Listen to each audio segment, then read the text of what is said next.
আল্লাহ নবী বিশ্ব নবী রহমাতুল লিল আলামিন কে আল্লাহ তাআলা ডাক দিয়ে বলেন, ওগো নবীজি এবার মানুষের সামনে তুলে ধরুন লা ইলাহা ইল্লাল্লাহু মুহাম্মাদুর রাসূলুল্লাহ। আমি আল্লাহ ছাড়া কোনো মাবুদ নাই। আবু লাহাবকে আল্লাহ তাআলা দম দিয়েছেন, যে আবু লাহাবকে আল্লাহ রাব্বুল আলামিন মাল দিয়েছেন, সে আবু লাহাব দুনো হাতে পাথর নিয়ে আল্লাহর নবীর কাছে যা বলে, এই মুহাম্মদ তোমার আল্লাহ তাআলার কথা আমরা মানি না। জোরে বল নাউজুবিল্লাহ। তোমার আল্লাহর কথা আমরা মানি না আমরা তোমার আল্লাহর কথা। এই কথা বলে নবীজিকে যখন পাথর মারতে গেল, আল্লাহ রাব্বুল আলামিন তখন ডাক দিয়ে বলেন, ওগো নবীজি আপনার বিরুদ্ধে আসে নাই, বরং আমি আল্লাহর বিরুদ্ধে এসেছি। কত বড় নিমক হারাম। আল্লাহ তার নবীর পক্ষ থেকে জবাব দিয়ে দিলেন। আর যখন আবু লাহাব বলেছিল তাব্বাল্লাকা আলিহাদা জামাতানা, তুমি ধ্বংস হও, এই কারণে কি তুমি আমাদেরকে এখানে একত্রিত করেছিলে? আল্লাহ রাব্বুল আলামিন তার জবাব বলেন, তাব্বাত ইয়াদা আবি লাহাব, আবু লাহাবের দুনো হাত ধ্বংস হোক। এবং ওয়াতাব্বা ধ্বংস হয়ে গিয়েছে মা আগনান মালুহু ওয়া মা কাসাবা, আবু লাহাব এবং আবু লাহাবের ধন সম্পদ কোনো কাজে আসে নাই, কাজে আসবেও না। আল্লাহ পাক রব্বুল আলামিন পরবর্তী আয়াতের মধ্যে বলেন, সায়াসলা নারান যাতা লাহাবি ওয়া ইমরাআতু, অচিরে আবু লাহাব এবং আবু লাহাবের স্ত্রী দুজন শিখাময় জাহান্নামের আগুনে প্রবেশ করবে। এখন প্রশ্ন হইতে পারে, আবু লাহাবের স্ত্রীর কথা উম্মে জামিলার কথা কেন বললেন? মহিলার কি দোষ? মহিলার কথা উল্লেখ করে বলতেছেন হাম্মালাতুল হাতাব, হাম্মালাতুন বহন করে নেওয়ালি। অথবা অর্থ মুফাসসিরে কেরামের দুইটা ব্যাখ্যা লিখেছেন। এক নম্বর হচ্ছে লাকে, দুই নম্বর হচ্ছে জবর করি। এই মহিলা মক্কা নগরীর অলিতে গলিতে মানুষের দ্বারে দ্বারে গিয়া বলে, এই মক্কাবাসীরা তোমরা শোনো, মুহাম্মদ আমার ভাতিজা এবং আমার বিয়াই, আমি তার সম্পর্কে ভালো করে জানি, সে পাগল, তোমরা তার কাছে যেও না। আল্লাহ রাব্বুল আলামিনকে বিশ্বনবী ডাক দিয়ে বলেন, প্রভু গো, আমার আপন চাচি এবং আমার আপন লোকগুলো যদি এইভাবে অপপ্রচার করেন, আমি দাওয়াতের কাজ কেমনে করব? আল্লাহ পাক রব্বুল আলামিন তখন আমার নবীকে ডাক দিয়ে বলেন, ও নবী আমার, ভয়ের কোনো কারণ নাই, মানুষের অন্তরের মালিক আমি আল্লাহ। মানুষের ধারে ধারে গিয়ে যখন বলবে মুহাম্মদ তুমি পাগল, আমি মানুষের অন্তরকে ঘুরাইয়া দিব, অটোমেটিক তারা আপনার সামনে আইসা হাজির হয়ে যাবে। মানুষের অন্তরের মালিক হচ্ছে আমি আল্লাহ। মানুষের দ্বারে দ্বারে গিয়ে যখন বলবে মুহাম্মদ তুমি পাগল, আমি মানুষের অন্তরকে ঘুরাইয়া দিব, অটোমেটিক তারা আপনার সামনে এসে হাজির হয়ে যাবে। ঠিক দেখা গেল মুসলমান মানুষের দ্বারে দ্বারে গিয়ে যখন বলে মুহাম্মদ পাগল, মানুষগুলো বলতে লাগলো একজন পাগলের বিরুদ্ধে। এত বড় বড় নেত্রীরা কেন মাঠে নেমেছে? বুঝা গেছে ছোটখাটো কোনো পাগল নয়, বড় ধরনের পাগল। ওই দেখি ওই পাগলের জবান দিয়ে কি বের হয়। মানুষগুলো যখন কাবা শরীফের সামনে আল্লাহ রসুলকে পাগলকে দেখার জন্য যখন আসছিল, আল্লাহ রসুলকে দেখার সঙ্গে সঙ্গে মানুষ বুঝলো, মানুষ দেখতে পেল যে আল্লাহ রসুলের নূরের তাজাল্লিতে পুরা কাবা শরীফটা নূরে নূরান্বিত হয়ে গেছে। আরে এটা কেমন পাগল যে তার চেহারা দেখে পুরা কাবা নূরে নূরান্বিত হয়ে গেছে, আবার তার জবান দিয়ে বের হয় মা আনজালনা আলাইকাল কুরআনা লিতাশকা ইল্লা তাযকিরাতাল লিমান ইয়াখশা।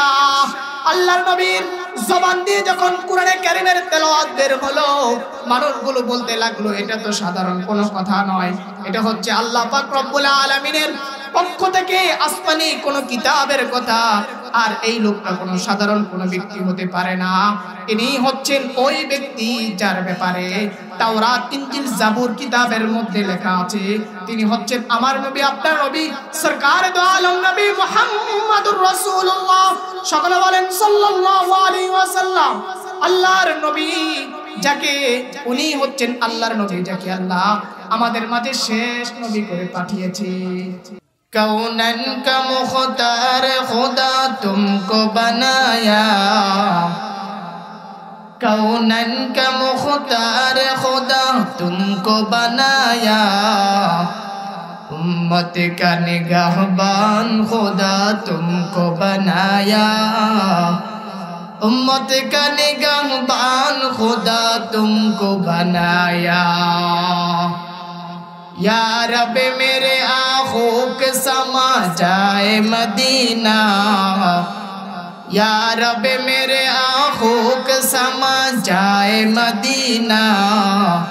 मुद्दत से मेरा दिल में तमन्नाए मदीना, मुद्दत से मेरा दिल में तमन्नाए मदीना।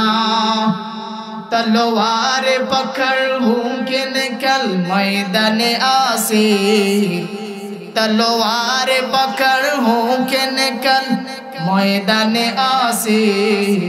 दुश्मन की मुकाबल तो लगा नाराए तकबीर, दुश्मन के मुकाबल तो लगा नाराए तकबीर। अल्हम्दुलिल्लाह ঐতিহাসিক মার্কাজুল উলুম মাদ্রাসার উদ্যোগে আয়োজিত আজকে ওয়াজ ও দোয়ার মাহফিলের সম্মানিত সভাপতি, সম্মাপনে সমাপিত দিন প্রিয় ইসলাম প্রিয় দিনদার ঈমানদার মুমিন মুসলমান ভাইরা, বুড়ো বাবারা, যুবক ভাইরা, পর্দার আড়ালের মা ও বোনেরা, বিশ্বজগতের মালিক বিশ্ব প্রতিপালকের দরবারে কালিমাতে শুকর আদায় করে যে মহান রব্বুল আলামিন আমাকে আপনাকে অত্যন্ত দয়া করে মায়া করে ভালোবেসে রহমতি বরকতি জান্নাতের একটি ছোট বাগানে আসার বসার তৌফিক দান করেছেন, এজন্য মালিকের দরবারে কালিমাতে শুকর আদায় করি। সকলে বলি আলহামদুলিল্লাহ। আর একটু চিৎকার করে বলেন আলহামদুলিল্লাহ। আল্লাহ পাক রব্বুল আলামিন পৃথিবীর মাটিতে 18,000-এরও বেশি পরিমাণ মাখলুকাত সৃষ্টি করছেন। বিজ্ঞানদের ভাষায় আল্লাহ পাক রব্বুল আলামিন 18,000 মাখলুকাত সৃষ্টি করছেন, এটা বিজ্ঞানরা বলে। এই 18,000 মাখলুকাতের মধ্যে সর্বশ্রেষ্ঠ মাখলুক হচ্ছে মানব জাতি। কোন জাতি? মানব জাতি। এই মানব জাতির ব্যাপারে আল্লাহ পাক রব্বুল আলামিন কোরআনে কারীমের মধ্যে বলেন, ওয়ালাকাদ কাররামনা বানি আদম ওয়া হামালনাহুম ফিল বাররি ওয়াল বাহর। আল্লাহ পাক রব্বুল আলামিন মানব জাতিকে সবচেয়ে সম্মানিত করে বানিয়েছেন। পৃথিবীতে যত মাখলুক আছে সবচেয়ে সম্মানিত জাতি কোন জাতি? মানব জাতি। এই মানব জাতির মধ্যে সর্বশ্রেষ্ঠ মানব হচ্ছে আকায়ে তাজদার মদিনা মুহাম্মদ আরবি সাল্লাল্লাহু আলাইহি ওয়াসাল্লাম। সকলে বলেন সাল্লাল্লাহু আলাইহি ওয়াসাল্লাম। সর্বশ্রেষ্ঠ মানব কে? মুহাম্মদুর রাসূলুল্লাহ সাল্লাল্লাহু আলাইহি ওয়াসাল্লাম, যিনি শেষ নবী, পুরো পৃথিবীর নবী। আল্লাহ পাক রব্বুল আলামিন তিনাকে শুধুমাত্র মানব জাতির জন্য নবী করে পাঠাননি। আসমান জমিন পাহাড় পর্বত গাছপালা জীব জন্তু যত ধরনের প্রাণী আছে দুনিয়াতে যত কিছু আছে সমস্ত জিনিসের নবী করে পাঠিয়েছেন আমার নবী, আপনার নবী হযরত মুহাম্মদ মুস্তাফা সাল্লাল্লাহু আলাইহি ওয়াসাল্লাম। আল্লাহর নবীকে পুরো পৃথিবীর জন্য নবী করে পাঠিয়েছেন। আমার নবী আপনার নবী আমাদের জন্য যেরকম রহমত দয়া, বেঈমানদের জন্য যেরকম রহমত দয়া। আমাদের জন্য মুসলমানদের জন্য যেমন নবী, বেঈমানদের জন্য তিনি কি? নবী। এজন্য আল্লাহ পাক রব্বুল আলামিন সূরা আম্বিয়ার 107 নম্বর আয়াতে কারিমায় আল্লাহ তাআলা বলেন, ওয়ামা আরসালনাকা ইল্লা রাহমাতাল লিল আলামিন। হে নবী মুহাম্মদ, আমি আপনাকে গোটা জগতের জন্য রহমত স্বরূপ প্রেরণ করলাম। এই আয়াতের ব্যাখ্যায় ইমাম তবারী রাহমাতুল্লাহি আলাইহি তাফসীরে তবারীর 18 নম্বর খণ্ডের 552 নম্বর পৃষ্ঠায় ইমাম তবারী বলেন, আন্নাল্লাহ আরসালা মুহাম্মাদান নাবিয়্যাহু রাহমাতাল লিজামিআল আলামিন মুমিনিহিম ওয়া কাফিরিহিম। আল্লাহ পাক রব্বুল আলামিন আমার আপনার নবীকে গোটা জগতের মুসলমান এবং বেঈমানদের জন্য রহমত স্বরূপ প্রেরণ করলেন। মুসলমান ভাইরা রে আমার, ঈমানদারদের জন্য আমার নবী কিভাবে রহমত?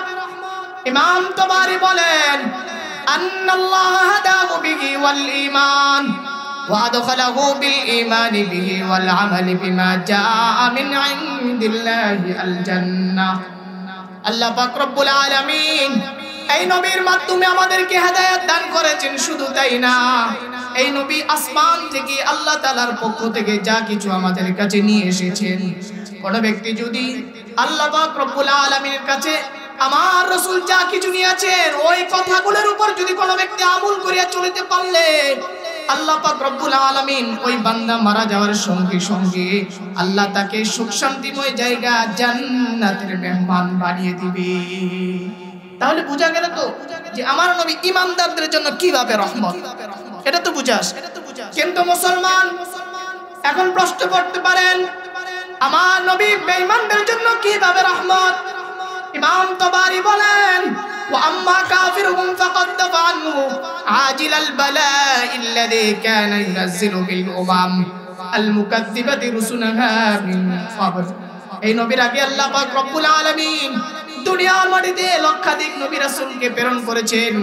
সমস্ত নবীর উম্মতেরা ওই নবীকে অস্বীকার করার কারণে, ওই নবীর নাফরমানি করার কারণে আল্লাহ পাক রব্বুল আলামিন ওই নবীর উম্মতদেরকে দুনিয়াতে নগদ আযাব দিয়ে ধ্বংস করে দিয়েছেন। ঠিক কি না? দুনিয়াতে আল্লাহ তাআলা মুসা নবীর উম্মতদেরকে ধ্বংস করেছেন, ঈসা নবীর উম্মতদেরকে ধ্বংস করেছেন। ও মুসলমান, হুদ আলাইহিস সালাতু ওয়াস সালামের উম্মতদেরকে আল্লাহ তাআলা তাদের নাফরমানি করার কারণে ধ্বংস করে দিয়েছেন। কোন নবীর উম্মতকে আল্লাহ তাআলা পানির মাধ্যমে ভাসিয়ে দেওয়ার মাধ্যমে ধ্বংস করে দিয়েছেন। কোন নবীর উম্মতকে আল্লাহ তাআলা বানর বানিয়ে দেওয়ার মাধ্যমে ধ্বংস করে দিয়েছেন। কোন নবীর উম্মতকে আল্লাহ তাআলা বাতাসে উড়িয়ে দেওয়ার মাধ্যমে ধ্বংস করে দিয়েছেন। কোন নবীর উম্মতদেরকে আল্লাহ তাআলা পাথর নিক্ষেপ করে ধ্বংস করে দিয়েছেন। কিন্তু মুসলমান, আমার আপনার নবীর বরকতে, আমার আপনার নবীর রহমতে ওই ফ্রান্সের মতো, ওই আমেরিকার মতো বেঈমানরা আল্লাহ রাসূলের এত পরিমাণ দুশমনি করা সত্ত্বেও, এত পরিমাণ নাফরমানি করা সত্ত্বেও আল্লাহ পাক রব্বুল আলামিন তাদেরকে দুনিয়াতে নগদ আযাব দিয়ে একসাথে ধ্বংস করে দেন না। কারণটা কি? কারণটা হচ্ছে আমার নবী ঈমানদারদের জন্য যেভাবে রহমত, ঠিক তেমনি ভাবে আমার নবী বেঈমানের জন্য রহমত। বুঝে আসছে তো যে আল্লাহর নবী আল্লাহ তাআলা আল্লাহর নবীকে পাঠিয়েছেন ঈমানদারদের জন্য যেভাবে রহমত, তাহলে বেঈমানদের জন্য আমার নবী সেইভাবে রহমত। আল্লাহর নবীকে দুনিয়াতে আসার পরে বেঈমানরা কি পরিমাণ কষ্ট দিয়েছে।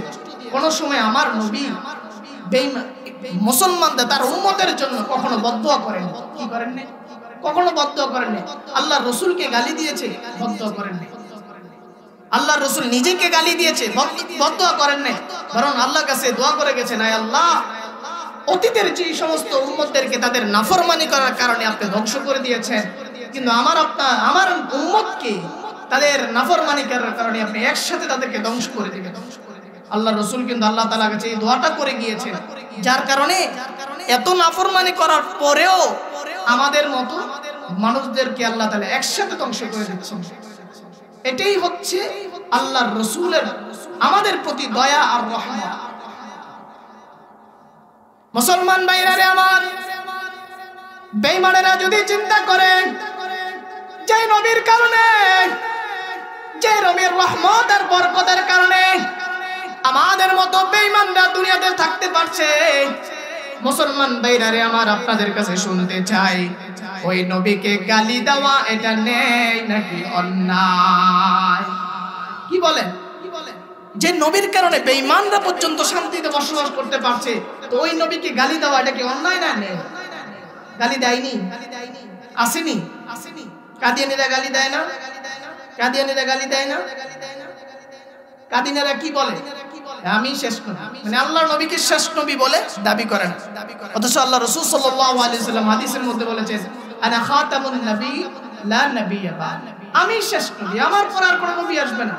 আল্লাহ পাক রব্বুল আলামিন কোরআনে কারীমের মধ্যে বলেন, আল-ইয়াওমা আকমালতু লাকুম দীনাকুম ওয়া আতমামতু আলাইকুম নি'মাতি ওয়া রাদিতু লাকুমুল ইসলাম দীনা। আল্লাহ তাআলা নবীর মাধ্যমে ইসলামকে, দ্বীনকে পরিপূর্ণ করে দিয়েছেন। এরপর তার কোনো দিন আসতে পারে না। এরপর যদি কোনো নবী হতে হয়, তারপর একটা শরীয়ত নাযিল হবে। তাহলে আল্লাহ তাআলার কোরআনের আয়াত মিথ্যা হয়ে গেল, হাদিসের রাসূলের ভাষ্য মিথ্যা হয়ে গেল কাদিয়ানীর কারণে। ঠিক কি না? তো এই কাদিয়ানী কি মুসলমান না কাফের? এটা বিশ্বাস আছে? অন্তরে বিশ্বাস আছে? এই বিশ্বাস লালন করতে পারেন? পারেন? কেমনে পারেন? গেছিলেন নি? সরওয়ার্দী উদ্যানে যে এত বড় একটা অনুষ্ঠান হয়েছিল, গেছিলেন? অনেকেই যান নাই। শরম পাওয়ার কিছু না, এটা হচ্ছে ন্যূনতম ঈমানের একটা দাবি যে আমার মধ্যে ঈমান আছে, রাসূলকে কেউ গালি দিবে আর আমি মুসলমান সহ্য করতে পারবো না, এর ভিতরে যদি কোনো ব্যক্তির মাঝে বিন্দু পরিমাণ ঈমান থাকে তাহলে সে বুঝতে হবে যে আমার রাসূলকে, আমি নামাজ পড়ি, আমি রোজা রাখি, হজ করি, যাকাত আদায় করি, যাই করি বা না করি সেটা ভিন্ন হিসাব। তবে আমার সামনে আমার রাসূলকে গালি দিবে, আমার রাসূলের ইজ্জত নিয়ে খেলা করবে, এটা মুসলমান হিসেবে আমরা কখনো বরদাস্ত করি না, করতে পারি না ইনশাআল্লাহ। ঠিক কিনা? ওটা কি বলেন, ঠিক কিনা? ভাই রে, আওয়াজের দ্বারা বুঝে যেতেছে মনে হয় এখনই মরে যায়। যাই হোক, বিষয়বস্তু সেটা। আল্লাহ নবী সরকার দু আলম নবী মুহাম্মদুর রাসূলুল্লাহ সাল্লাল্লাহু আলাইহি ওয়াসাল্লাম কে আল্লাহ পাক রব্বুল আলামিন দুনিয়ার সমস্ত মানুষের জন্য রহমত স্বরূপ প্রেরণ করলেন।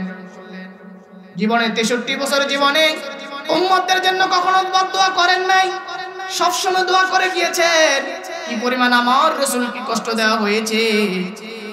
একদিন হযরত আয়েশা সিদ্দিকা রাদিয়াল্লাহু তাআলা আনহা জিজ্ঞাসা করেন, ও আল্লাহর হাবিব, উহুদের ময়দানে আপনার দান্দান মুবারক শহীদ হয়েছে, উহুদের ময়দানে আপনার মাথার মধ্যে তীর ধনুক ঢুকে গিয়েছিল, আপনি বলেন ওই উহুদের ময়দান থেকে আপনার সবচেয়ে বেশি কষ্টদায়ক আর কোন সময় আছে কিনা?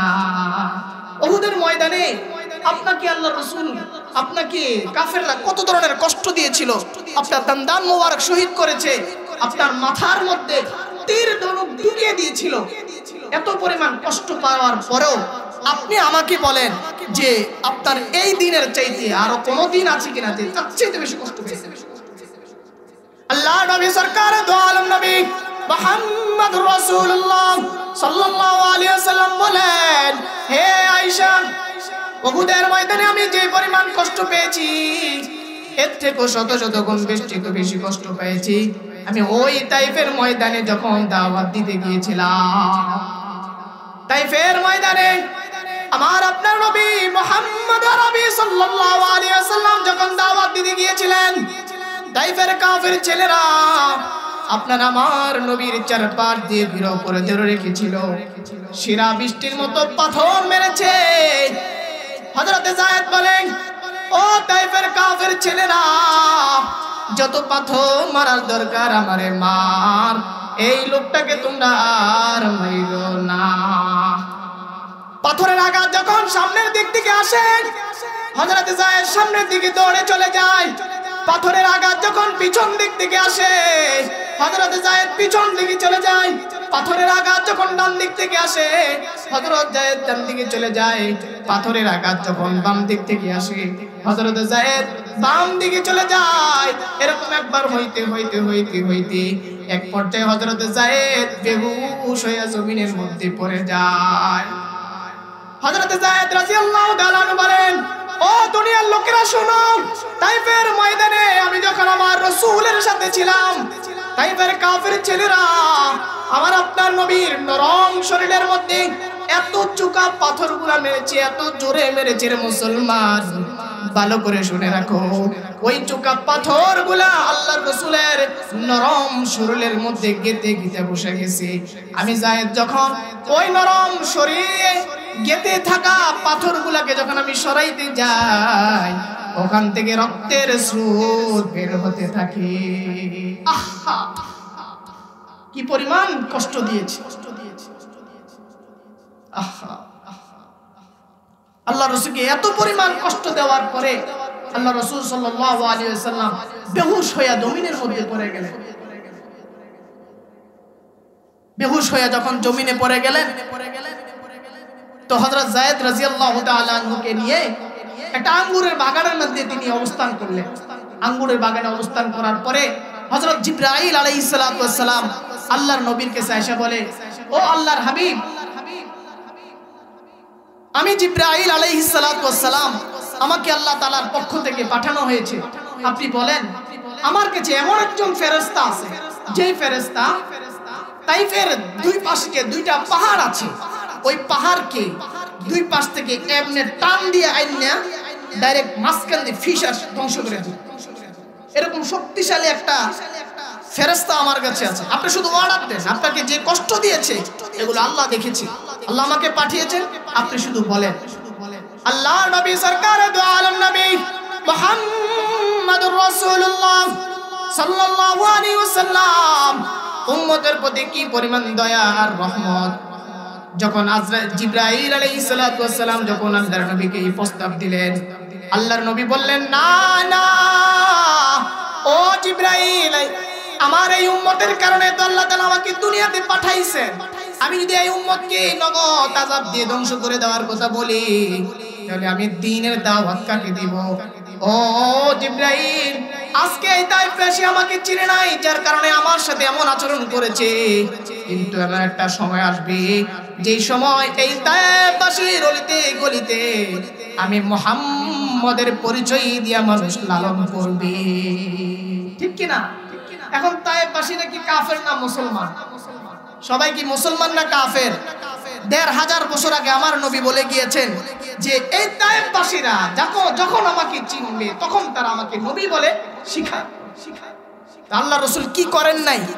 বদদুয়া করেন নাই। আল্লাহর নবীকে যখন কেউ গালি দিয়েছে, আল্লাহ রাসূল তার জন্য বদদুয়া করেন নাই।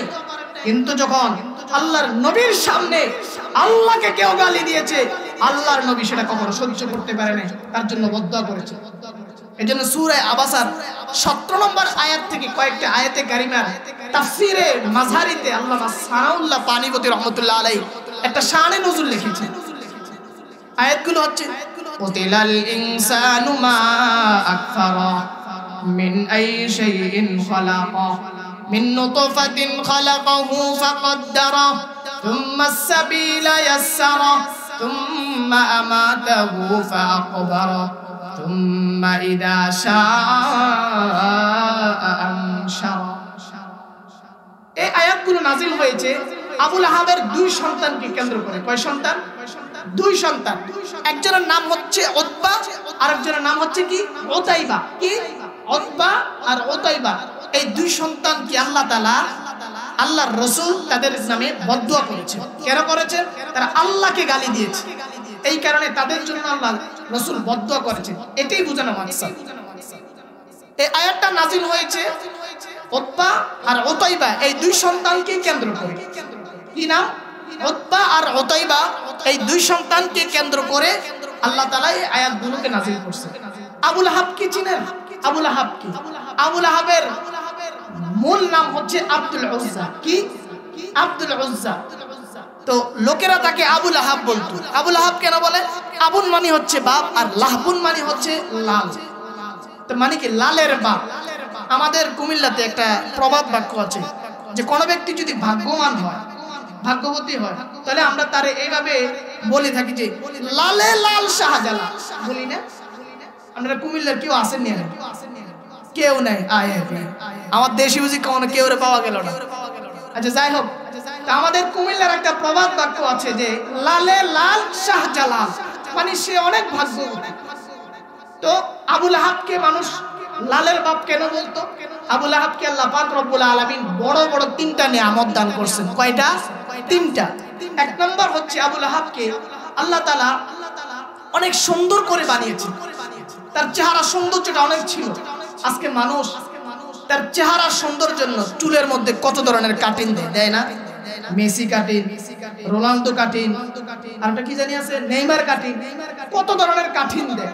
আবার চেহারার সৌন্দর্যের জন্য কেউ মনে কষ্ট নিয়েন না, আমি বয়ান করতেছি, কাউকে বাস দেওয়া আমার উদ্দেশ্য না, ঠিক আছে? আবার চেহারার সৌন্দর্যের জন্য কেউ বেরেশ মার্কা দাড়ি রাখে, দাড়িকে ছোট করে আর মুখকে বড় করে। অথচ আল্লাহ রাসূল বলছেন মুখকে খাঁটি করা, দাড়িকে লম্বা করো। আমাদের মধ্যে একটা সুন্দর হয়ে গেছে যে দাড়ি বেরেশ মার্কা রাখবো আর চুলগুলাকে নেইমার মেসি মার্কা কাটিয়ে দিব, এটি আমাদের একটা সৌন্দর্য। হায় হায় যুবক, আমি যখন চুলটা কাটি, আমার যখন নেইমার কাটিংটা আমি দেই, আমি একবারও কি চিন্তা করছি এটা কার কাটিংটা দিলাম, কার সাথে আমি সাদৃশ্যতা অবলম্বন করলাম? এই নেইমার কি মুসলমান? এই মেসি কি মুসলমান? এই রোনালদো কি মুসলমান? তবে কার সাথে আমার সাদৃশ্যটা হয়েছে? আল্লাহ রাসূল হাদিসের মধ্যে বলেছেন, মান তাশাব্বাহা কওমান ফাহুয়া মিন, যে যার সাথে সাদৃশ্যতা অবলম্বন করবে হাসর নাসর তার সাথে।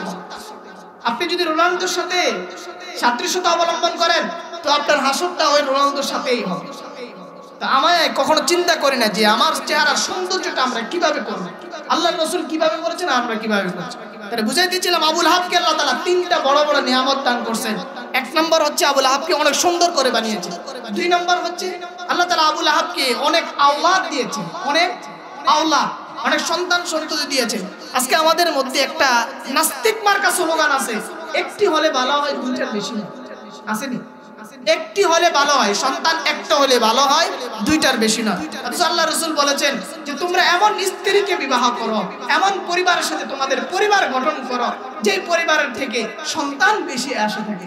আমি যত করে হাসরের ময়দানে অন্যান্য উম্মতের কাছে আমি আমার উম্মতের আধিক্য দিয়ে আমি গর্ব করতে থাকি, এটা ছিল আল্লাহ রাসূলের হাদিস। কিন্তু এটা উল্টো হয়ে গেল।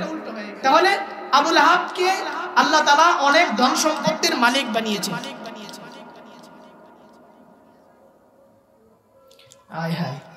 তাহলে আবু লাহাবকে অনেক ধন সম্পত্তির মালিক বানিয়েছেন। আর তিন নম্বর হচ্ছে আবু লাহাবকে আল্লাহ তাআলা অনেক ধন সম্পত্তির মালিক বানিয়েছেন। তো কয়টা করলাম? এক নম্বর হচ্ছে তাকে অনেক সুন্দর করে বানিয়েছেন, দুই নম্বর হচ্ছে তাকে অনেক আওলাদ দিয়েছেন, তিন নম্বর হচ্ছে তাকে অনেক ধন সম্পত্তি বানিয়েছেন। তাহলে এত কিছু বানার পরে, এত কিছু নিয়ামত আল্লাহ তাআলা তাকে দেওয়ার পরে তার জন্য উচিত ছিল যে সে বাইরের মাইকগুলো কি বন্ধ করে দিয়েছিল? হ্যাঁ, বাইরের মাইকগুলো বন্ধ করে দিয়েছে।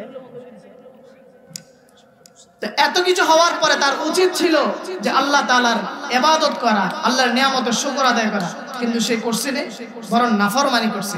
যার কারণে আল্লাহ পাক রব্বুল আলামিন সূরাতুল লাহাব নামক একটি সূরা নাজিল করে আবু লাহাবকে ধ্বংস হওয়ার কথা আল্লাহ তাআলা কোরআনে কারীমের মধ্যে বলেছেন। আল্লাহ নবী বিশ্ব নবী রাহমাতুল লিল আলামিন কে আল্লাহ তাআলা ডাক দিয়ে বলেন, ওগো নবীজি এবার মানুষের সামনে তুলে ধরুন লা ইলাহা ইল্লাল্লাহু মুহাম্মাদুর রাসূলুল্লাহ, আমি আল্লাহ ছাড়া কোনো মাবুদ নাই। আবু লাহাব, যে আবু লাহাবকে আল্লাহ তাআলা ধন দিয়েছেন, যে আবু লাহাবকে আল্লাহ রাব্বুল আলামিন মাল দিয়েছেন, সে আবু লাহাব দুনো হাতে পাথর নিয়ে আল্লাহর নবীর কাছে যা বলে, এই মুহাম্মদ তোমার আল্লাহ তাআলার কথা আমরা মানি না। জোরে কর নাউজুবিল্লাহ। তোমার আল্লাহর কথা আমরা মানি না, মানি না আমরা তোমার আল্লাহর কথা। এই কথা বলে নবীজিকে যখন পাথর মারতে গেল, আল্লাহ রাব্বুল আলামিন তখন ডাক দিয়ে বলেন, ওগো নবীজি আপনার বিরুদ্ধে আসে নাই, বরং আমি আল্লাহর বিরুদ্ধে এসেছি। কত বড় নিমক হারাম! আল্লাহ তার নবীর পক্ষ থেকে জবাব দিয়ে দিলেন। আর যখন আবু লাহাব বলেছিল তাব্বাল্লাকা আলিহাদা জামাতানা, তুমি ধ্বংস হও, এই কারণে কি তুমি আমাদেরকে এখানে একত্রিত করেছিলে? আল্লাহ রাব্বুল আলামিন তার জবাব বলেন, তাব্বাত ইয়াদা আবি লাহাব, আবু লাহাবের দুনো হাত ধ্বংস হোক। এবং ওয়াতাব্বা ধ্বংস হয়ে গিয়েছে মা আগনান মালুহু ওয়া মা কাসাবা, আবু লাহাব এবং আবু লাহাবের ধন সম্পদ কোনো কাজে আসে নাই, কাজে আসবেও না। আল্লাহ পাক রব্বুল আলামিন পরবর্তী আয়াতের মধ্যে বলেন, সায়াসলা নারান যাতা লাহাবি ওয়া ইমরাআতু, অচিরে আবু লাহাব এবং আবু লাহাবের স্ত্রী দুজন শিখাময় জাহান্নামের আগুনে প্রবেশ করবে। এখন প্রশ্ন হইতে পারে, আবু লাহাবের স্ত্রীর কথা উম্মে জামিলার কথা কেন বললেন? মহিলার কি দোষ? মহিলার কথা উল্লেখ করে বলতেছেন হাম্মালাতুল হাতাব, হাম্মালাতুন বহন করে নেওয়ালি। হাতাব অর্থ মুফাসসিরে কেরামের দুইটা ব্যাখ্যা লিখেছেন। এক নম্বর হচ্ছে লাকড়ি, দুই নম্বর হচ্ছে জুগল করি। এই মহিলা মক্কা নগরীর অলিতে গলিতে মানুষের দ্বারে দ্বারে গিয়া বলে, এই মক্কাবাসীরা তোমরা শোনো, মুহাম্মদ আমার ভাতিজা এবং আমার বিয়াই, আমি তার সম্পর্কে ভালো করে জানি, সে পাগল, তোমরা তার কাছে যেও না। আল্লাহ রাব্বুল আলামিনকে বিশ্বনবী ডাক দিয়ে বলেন, প্রভু গো, আমার আপন চাচি এবং আমার আপন লোক লোকগুলো যদি এইভাবে অপপ্রচার করেন আমি দাওয়াতের কাজ কেমনে করব? আল্লাহ পাক রব্বুল আলামিন তখন আমার নবীকে ডাক দিয়ে বলেন, ও নবী আমার, ভয়ের কোনো কারণ নাই, মানুষের অন্তরের মালিক আমি আল্লাহ। মানুষের ধারে ধারে গিয়ে যখন বলবে মুহাম্মদ তুমি পাগল, আমি মানুষের অন্তরকে ঘুরাইয়া দিব, অটোমেটিক তারা আপনার সামনে আইসা হাজির হয়ে যাবে।